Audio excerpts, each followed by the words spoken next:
Errors पढ़ेंगे बेटा। Error होता क्या है, कोई भी बता देगा एरर क्या होता है ना। हमारा फिजिक्स में पर्पस होता है मेजरमेंट करना, सिर्फ मेजरमेंट करना या एक्यूरेट मेजरमेंट करना। हमारा इसका मतलब जो पर्पस है वो ये है कि हम एरर फ्री मेजरमेंट करें।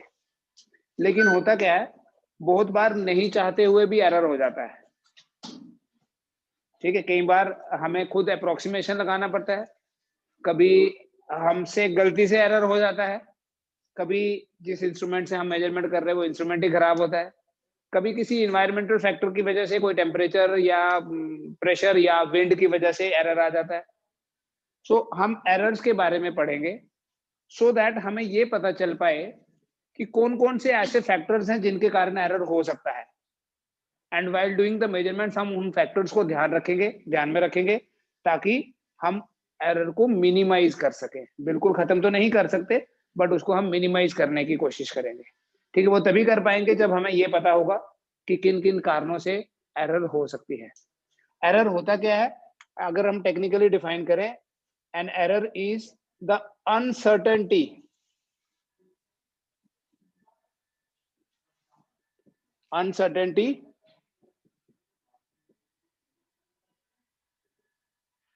in the measurement of a physical quantity.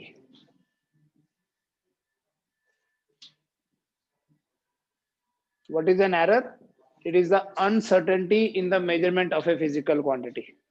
या थोड़ा सिंपल तरीके से डिफाइन करें, an error is the difference between actual value and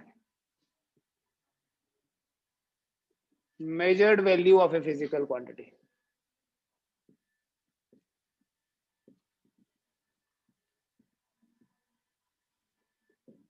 ठीक है, हम इस चीज का ध्यान रखेंगे कि जैसे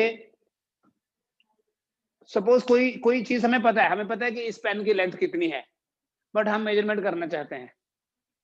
जैसे हमें पता है कि ओम्स लॉ क्या है स्टेटमेंट, बट हम क्या करना चाहते हैं, हम किसी भी कंपोनेंट का रेजिस्टर फाइंड करना चाहते हैं, हम ओम्स लॉ को वेरीफाई करते हैं। बट हमारे वेरिफिकेशन होने से थोड़ी ओम्स लॉ वेरीफाई हुआ, ओम्स लॉ तो ऑलरेडी वेरीफाइड है। तो हम डिफरेंट एक्सपेरिमेंट्स करते हैं जिसमें हम मेजरमेंट की बात करते हैं, राइट। तो कोई पर्टिकुलर कंपोनेंट है या कोई पर्टिकुलर फिजिकल क्वांटिटी है, उसकी वैल्यू गिवन है हमें, बट हम मेजर कर रहे हैं वो कुछ और आ रही है, तो उनमें जो डिफरेंस है ना, उसको एरर बोलते हैं।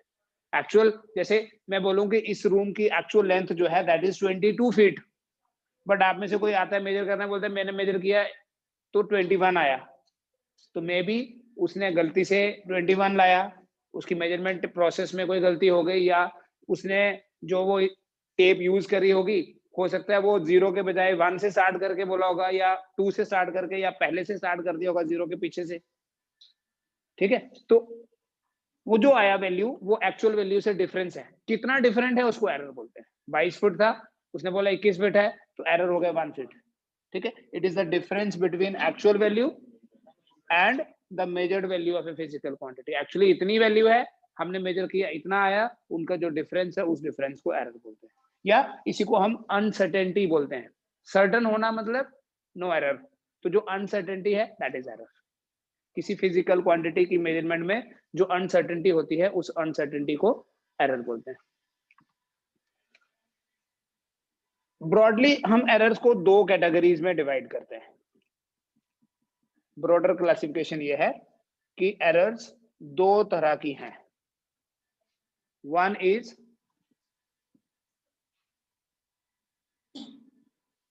known as systematic error and the other is known as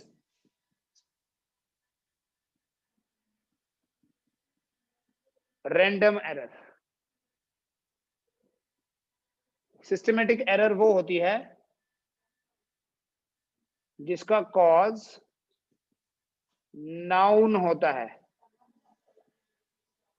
An error whose cause is known is called as systematic error। कारण पता होगा, रैंडम एरर जो है ना, that is due to unknown causes, due to सम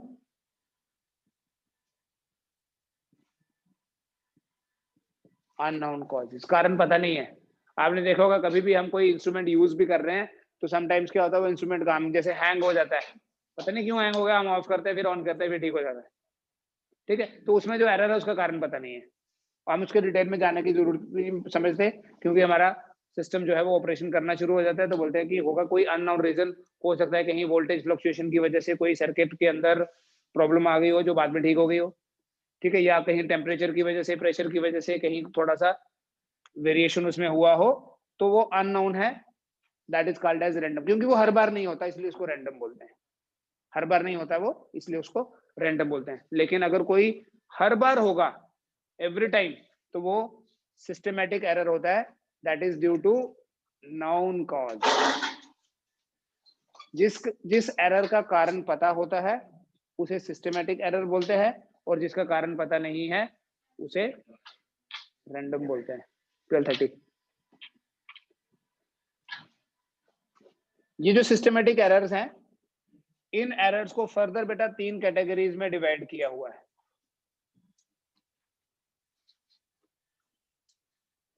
एक होता है instrumental error,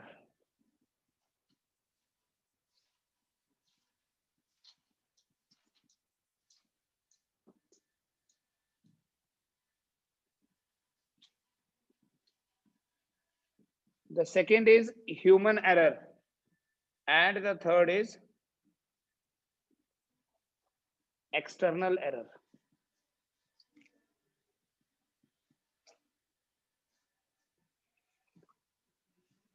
ठीक है, अब देखो ये जो टाइप्स है ना, ये आपको यहीं से पता चल जाएगा इसका मतलब क्या है। इंस्ट्रूमेंटल एरर कौन सी हुई? ऐसी एरर जो किसी इंस्ट्रूमेंट के खराब होने, कोई इंस्ट्रूमेंट खराब है उसकी वजह से हो गई, मतलब हमने जो इंस्ट्रूमेंट यूज कर रहे हैं वो इंस्ट्रूमेंट ही ठीक नहीं है, तो गलती तो होगी, वो गलत वैल्यू तो आई। जैसे हमने कोई एमिटर यूज किया और मान लो कि उस एमिटर के अंदर जो मैग्नेट लगे वो मैग्नेट ही डिस्प्लेस हो गया अपनी जगह से, तो वो नीडल डिफ्लेक्ट नहीं होगी अकॉर्डिंग टू करंट। कोई वोल्टमीटर यूज किया, उसके अंदर जो नीडल है वो नीडल ही ढीली हो गई है, खुद उसके अंदर जो स्प्रिंग है वो स्प्रिंग ढीला पड़ गया है, तो उसकी वजह से वो थोड़ी करंट फ्लो करती है, ज्यादा डिफ्लेक्ट हो जाता है, तो वो गलत रीडिंग देगा हमेशा। इसको बोलते हैं malfunctioning of the instrument. Technically this word is कि क्यों होती है ये, due to malfunctioning. Malfunctioning क्या हुआ? फंक्शनिंग क्या होता है? प्रॉपरली काम करना। माल फंक्शनिंग होता है इम्प्रॉपरली काम करना। अगर कोई इंस्ट्रूमेंट प्रॉपर नहीं है तो बोलेंगे इसका इसमें माल फंक्शनिंग हो गई, ठीक है। वो किसी भी रीजन से हो सकता है, डिफरेंट इंस्ट्रूमेंट्स में डिफरेंट प्रॉब्लम्स हो सकती है। तो कैसे ठीक करेंगे इंस्ट्रूमेंटल एरर को? हम जो भी इंस्ट्रूमेंट यूज करेंगे वो प्रॉपरली चेक्ड होना चाहिए, ठीक है। वी शुड नो कि ये इंस्ट्रूमेंट ठीक है।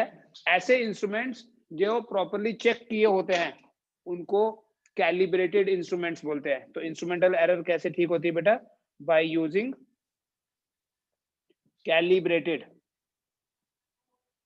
मैं आपको बताता हूं ये कैलिब्रेशन प्रोसेस क्या होता है। Instrumental errors are minimized by using calibrated instrument. Suppose करो हमारी लैब में हमने कोई फिजिक्स लैब में कोई प्रैक्टिकल करना है, और लैब में क्या है, 10 एमीटर आ गए एक साथ। सप्लायर ने 10 एमीटर्स दे दिए जो बच्चे यूज करेंगे फॉर डिफरेंट प्रैक्टिकल्स, एंड वो 10 के 10 उसने टेस्ट करके दिए हैं। That means these all are functioning properly. एक हम रख देंगे एलमीरा में, बाकी हम यूज करने लगे। अब जब हम यूज करने लगे तो क्या होगा? वियर एंड टेयर होगा। एक मीटर यहाँ लगा रहा है, उसको चाहिए तो ये ले मीटर, कौन सा मेरे बाप का है, स्कूल का ही तो है, बाप को होता फिर भी फेंकते, रिकॉर्ड हो गया, भूल जाता हूँ मैं। तो उसमें क्या होगा, वो कहीं उसकी बैलेंसिंग खराब हो गई, कहीं स्प्रिंग ढीला हो गया, तो उसकी वजह से क्या होगा, थोड़ी देर बाद, अभी तो वो ठीक रीडिंग दे रहा है जब नया नया यूज करने लगे, तो जब एग्जाम का टाइम आया तब रीडिंग गलत होने लगी, क्योंकि उतनी देर में तो और बड़े सारे बैचेस और बड़े सारे स्टूडेंट्स आए हुए, सब किसी ने क्या किया होगा, उसके साथ मिस हैंडलिंग हुई होगी, तो खराब हो गया। अब हमें रीडिंग पहले इससे ले रहे थे, वो ठीक आ रही थी, अभी खराब हो गई, ठीक है, बाकी सारी चीजें हमने सेम रखी, तो हम कैसे चेक करेंगे कि ये इंस्ट्रूमेंट की वजह से ही हो रहा है या किसी और, हम गलत तरीके से भी तो कर सकते हैं, हो सकता है कहीं सर्किट ही गलत लगाया हो। तो हम क्या करेंगे, जो अलमीरा में एक रखा हुआ ना, 1 सेकंड के लिए वो लगा के चेक कर लेंगे, उससे अगर ठीक रीडिंग आ रही है तो इसका मतलब हमारा ये मीटर खराब हो गया। इस प्रोसेस को कैलिब्रेशन बोलते हैं टेक्निकली, किसी स्टैंडर्ड इंस्ट्रूमेंट के साथ कंपेयर करना, चेक करना उसको, this is called as calibration. तो जो भी इंस्ट्रूमेंट हम यूज करते हैं, हम हर बार तो कैलिब्रेशन नहीं करेंगे, बट जब हम कोई एक्सपेरिमेंट हम रिपीट कर रहे हैं after some like long time, तो हम उस इंस्ट्रूमेंट को कैलिब्रेट कर लेंगे, प्रॉपर्ली उसको चेक कर लेंगे। सिंपल वर्ड्स में कैलिब्रेशन का मतलब है प्रॉपर्ली चेक करना, ठीक है। तो इंस्ट्रूमेंटल एरर क्यों होता है? Due to the malfunctioning of instrument, जो भी इंस्ट्रूमेंट यूज कर रहे हैं वो प्रॉपर्ली फंक्शन नहीं करेगा। और कैसे ठीक करेंगे? क्योंकि सिर्फ एरर पढ़ना नहीं है, हमें ये भी पढ़ना है कि एरर कम कैसे करना है। एरर पढ़ने का पर्पज ही यही है इनफैक्ट। दूसरा है बेटा ह्यूमन एरर। ह्यूमन एरर हमारी वजह से होगा। अब हमारी वजह से एरर होने के 2 रीजन हो सकते हैं। एक तो हमारी केयरलेसनेस, समटाइम्स हम बड़े केयरलेसनेस से कर रहे हैं, बड़े कैजुअल अप्रोच से प्रैक्टिकल कर रहे हैं, एक्सपेरिमेंट कर रहे हैं, तो गलती हो जाती है। जैसे सिंपल एग्जांपल दूंगा, हम कहीं देखते हैं एमीटर में करंट आ रही है 2.34 और जब रीडिंग नोट करने लगे तो लिख दिया 2.34 ऐसे।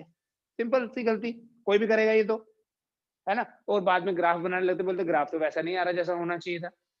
तो इसमें इंस्ट्रूमेंट का तो कोई कसूर नहीं ना है, दिस इज आवर केयरलेसनेस। एक तो केयरलेसनेस है, और दूसरा lack of knowledge. Lack of knowledge क्या हुआ कि जो इंस्ट्रूमेंट यूज करना है हमें, वो इंस्ट्रूमेंट यूज करना ही नहीं आता है।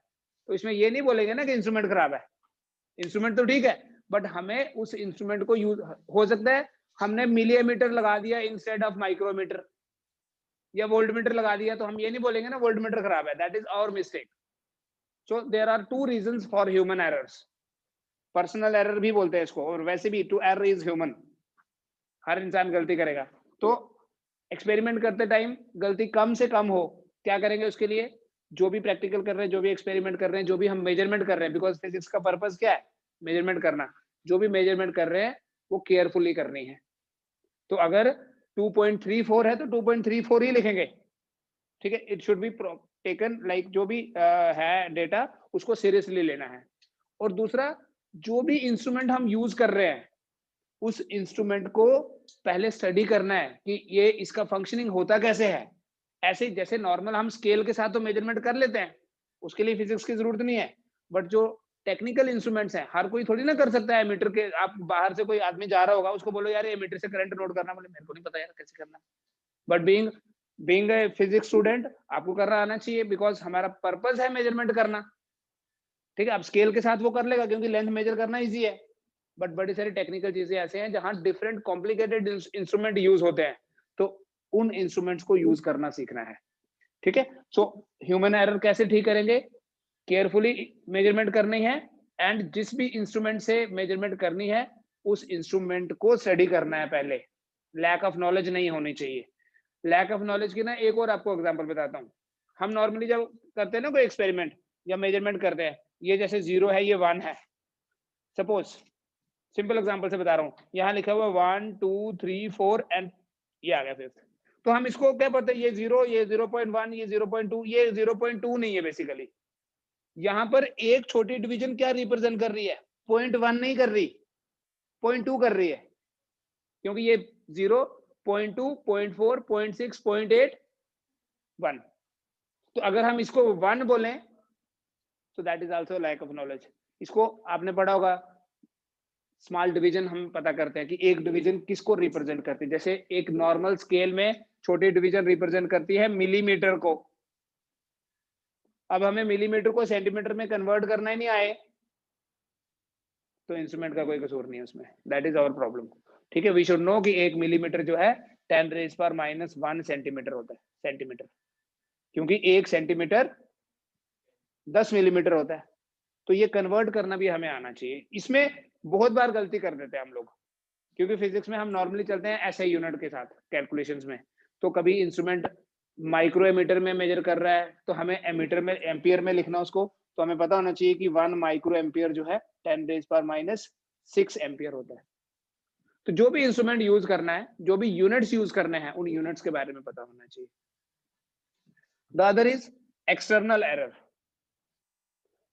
एक्सटर्नल एरर, बाहर से एरर हो गई। हम यहाँ कोई मेजरमेंट कर रहे हैं, पंखा चल रहा है, पंखे की हवा से ही कोई वेइंग स्केल है सपोज करो, तो थोड़ा सा ऐसा हो जाता है, थोड़ा ऐसा हो जाता है। अब अगर तो हम कोई बड़ा से ऑब्जेक्ट की मास फाइंड कर रहे हैं, जैसे मान लो एक वेइंग स्केल में यू हैव एप्पल्स, तो उसमें तो कोई फर्क नहीं पड़ेगा। बट इमेजिन करो अगर एक तरफ गोल्ड हो या डायमंड हो, और वो जो डायमंड मर्चेंट है उसके पंखे की हवा से थोड़ा सा इधर नीचे ऊपर हो गया, तो बहुत बड़ा डिफरेंस हो जाएगा। ठीक है, इनको बोलते हैं, इसलिए उसका जो वेइंग स्केल है ना, वो प्रॉपरली पैक्ड होता है ग्लास के अंदर, ताकि डस्ट भी नहीं आ जाए। इतनी सी डस्ट भी आ गई, इतना सा डायमंड भी या इतना सा गोल्ड भी एक्स्ट्रा चला गया, तो ज्यादा नुकसान हो जाएगा। ठीक है, इनको बोलते हैं एक्सटर्नल फैक्टर्स। तो जब भी मेजरमेंट करते हैं, हम डिसाइड करेंगे कि क्या इन एक्सटर्नल फैक्टर्स का ज्यादा फर्क पड़ सकता है या नहीं पड़ सकता। क्या हमारी जो मेजरमेंट है वो बिल्कुल प्रिसाइज है, या थोड़ा बहुत उसमें वेरिएशन चलेगा। अब 1 केजी के बजाय 1.1 केजी हो जाए, तो एप्पल के लिए तो कोई मैटर नहीं करता, बट अगर 1.1 केजी गोल्ड हो गया, तो 0.1 KG gold will cost big amount. ठीक है, तो वो हमने डिसाइड करना है। इसलिए जब जब हम मेजरमेंट करेंगे ना, तो इन एक्सटर्नल फैक्टर्स को भी कंसीडर कर लेंगे। समटाइम्स हम समर्स में एक्सपेरिमेंट करते हैं, कुछ रिजल्ट आता है, एग्जाम विंटर में होते हैं तो वहां कुछ और रिजल्ट आ गया, तो temperature can be one of the factors जिसकी वजह से वेरिएशन हो सकता है। सो इन चीजों को भी ध्यान में रखना। सब कुछ ठीक है, हमने केयरफुली किया, सारा प्रोसेस बिल्कुल सही तरीके से, हर चीज का अच्छे से इंस्ट्रूमेंट भी यूज किया प्रॉपर, फिर भी थोड़ा सा एरर क्यों आ गया, कोई एक्सटर्नल एरर भी हो सकता है। अच्छा, इन सारी चीजों को भी ध्यान में रखा, फिर भी कभी एरर आ गया तो वो रैंडम एरर भी हो सकता है, कोई अननोन कॉज भी ऐसा हो सकता है जो हर बार नहीं होता है। ठीक है, these are the types of errors, their causes and how we minimize those errors. ठीक है, उनको मिनिमाइज कैसे कर रहे हैं। अब बेटा इन एरर से रिलेटेड ना हमने कुछ मैथमेटिकल टर्म्स पढ़नी है, mathematical terms associated with errors.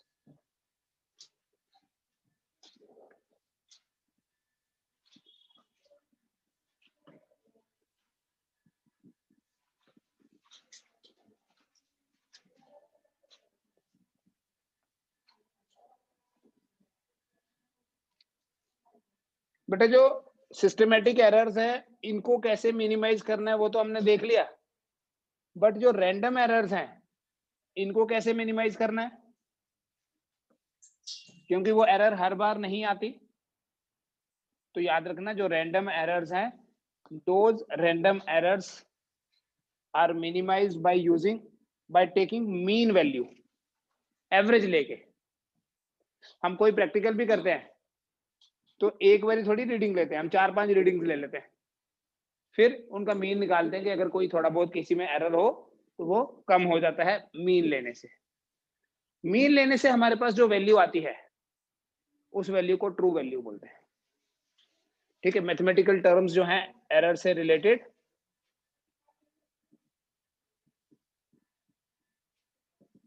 उनमें सबसे पहले यही है,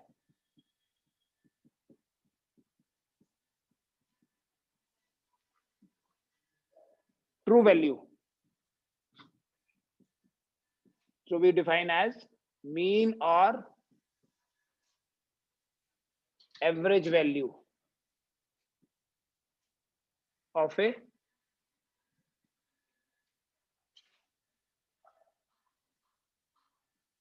मेजरमेंट प्रोसेस। जब भी कभी हम मेजरमेंट करें, बहुत बार करेंगे, उसमें मीन वैल्यू ले लेंगे, तो जो मीन वैल्यू होगी वही हमारी ट्रू वैल्यू होगी।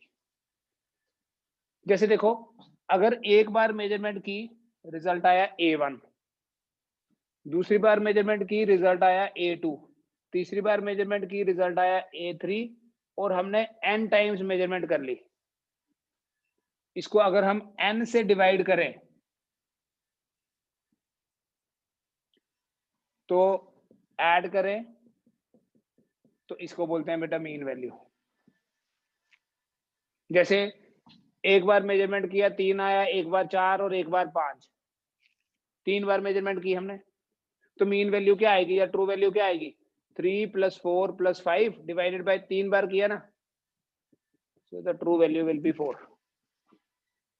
इसे सिंपली ऐसा भी लिखते हैं, 1/n समीशन ऑफ ai, और i की वैल्यू जो है 1 से लेके n तक लेनी है।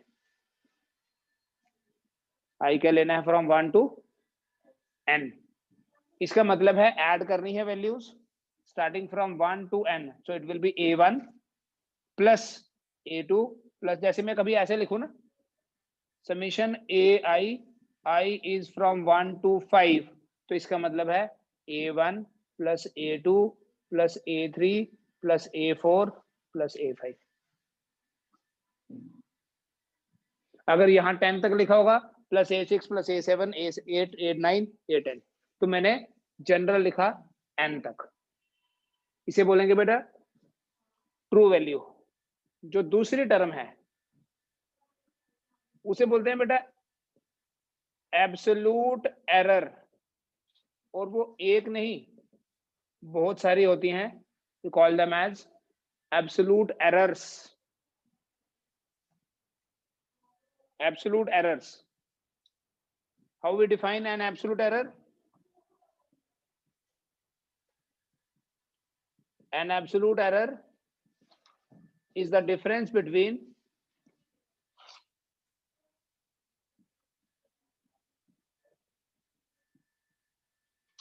mean value